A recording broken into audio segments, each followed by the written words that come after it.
आपने देखा होगा अमेरिका में क्यों बेकाबू हो गई है जंगल में लगी आग। आपने देखा होगा अमेरिका को कितना नुकसान हुआ। आपने सुना होगा सेंट एना हवाओं के बारे में। लेकिन अब सुनिए इस आग से सियासत में महसूस हो रही है तपिश, और उस तपिश के बारे में करेंगे बात। भारत में भी हो रही इस आग पर बयानबाजी। अब क्या करेंगे बाइडेन? नमस्कार, मैं हूं आशीष त्रिपाठी और न्यूज़ 18 के सोशल मीडिया प्लेटफॉर्म पर इस वीडियो में आप सभी का स्वागत है। अमेरिका धधक रहा है। स्थानीय निवासियों के साथ साथ ये आग जाते जाते जो बाइडेन के लिए भी अब तपिश छोड़े जा रही है। अमेरिका में इस आग ने हाहाकार मचाया हुआ है। इस आग से करीब 1900 इमारतें पूरी तरह से जल गई हैं और 28,000 घरों को नुकसान पहुंचा है। लॉस एंजलिस में लगी ये आग अब तक की सबसे भयानक, सबसे बड़ी आग है और इस पर सियासत भी खूब हो रही है। डोनाल्ड ट्रंप ने कैलिफोर्निया के इस आग के लिए राष्ट्रपति जो बाइडेन को जिम्मेदार ठहराया। ट्रंप ने सोशल मीडिया पर एक पोस्ट में कहा कि फायर हाइड्रेट में पानी नहीं है, फेडरल इमरजेंसी मैनेजमेंट एजेंसी के पास पैसा नहीं है। जो बाइडेन मेरे लिए ये सब कुछ छोड़कर जा रहे हैं, शुक्रिया जो। ऐसा नहीं है कि सियासी बयानबाजियां सिर्फ अमेरिका तक ही सीमित हैं, बल्कि इसकी बयानों की जो तपिश है वो भारत में भी महसूस हो रही है।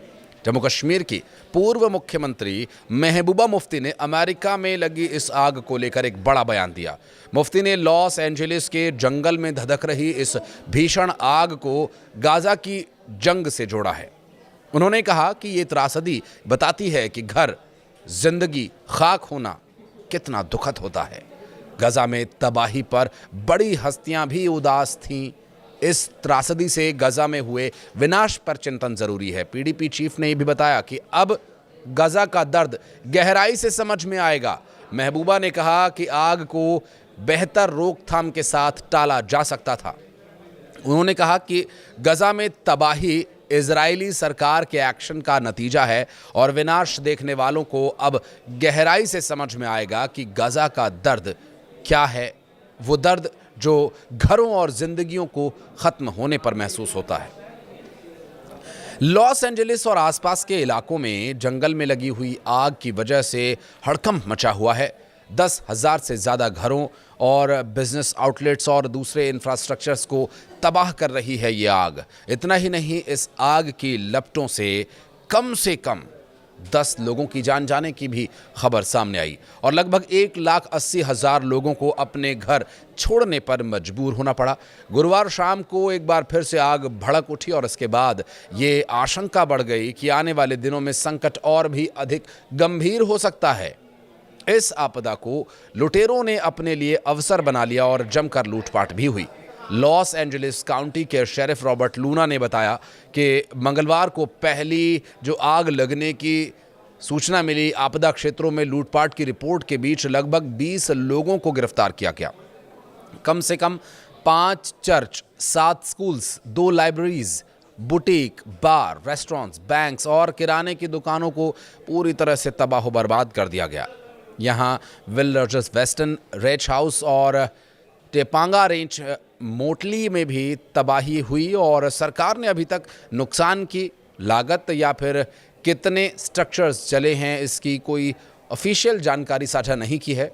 मौसम और उसके प्रभाव पर आंकड़े उपलब्ध कराने वाली निजी एजेंसी एक्यूवेदर ने गुरुवार को नुकसान और आर्थिक क्षति का जो अनुमान बताया वो बढ़ाकर 135-150 अरब डॉलर के आसपास बताया है। दरअसल पासाडेना के पास ईटन में लगी इस आग में 5,000 से ज़्यादा इमारतें जल चुकी हैं, जबकि लॉस एंजलिस और पैसिफिक पैलेडेट्स में लगी आग में 5,300 से ज़्यादा इमारतें तबाह हो चुकी हैं। लॉस एंजलिस काउंटी शेरिफ ने कहा कि जले हुए इलाकों की तलाशी के दौरान मरने वालों की संख्या बढ़ने की संभावना है, लेकिन आग वाले इन इलाकों के अंदर की स्थितियों की वजह से काम में बाधा आ रही है। लॉस एंजलिस के मेयर कैरेन बास ने कहा कि गुरुवार शाम को आने वाली तेज़ हवाओं की वजह से आग और भड़क गई और उस पर काबू पाना और भी मुश्किल हो गया। अधिकारी आग पर काबू पाने के लिए संपर्क कर रहे हैं, लेकिन मृतकों की संख्या बढ़ती ही जा रही है। 10 लोगों की मौत की पुष्टि हुई है। जले हुए घरों के अवशेषों से पीड़ितों को निकालने के लिए टीम्स भरपूर प्रयास कर रही हैं और इस आग ने पॉश एरिया में बने घरों को बर्बाद कर दिया है। कई ऐतिहासिक इमारतों को ख़त्म कर दिया है। इसमें टोपांगा रेंच मोटल और Will Rogers western ranch house शामिल हैं। ये इमारतें 1920 के दशक की थीं। मालिबू में समुद्र के किनारे बने खूबसूरत घर अब मलबे में तब्दील हो चुके हैं और इनके केवल जले हुए अवशेष ही बचे हैं। आग की वजह से बड़े पैमाने पर लोगों को निकाला गया है और भारी धुएं की वजह से शुक्रवार को शहर के स्कूल्स बंद कर दिए गए।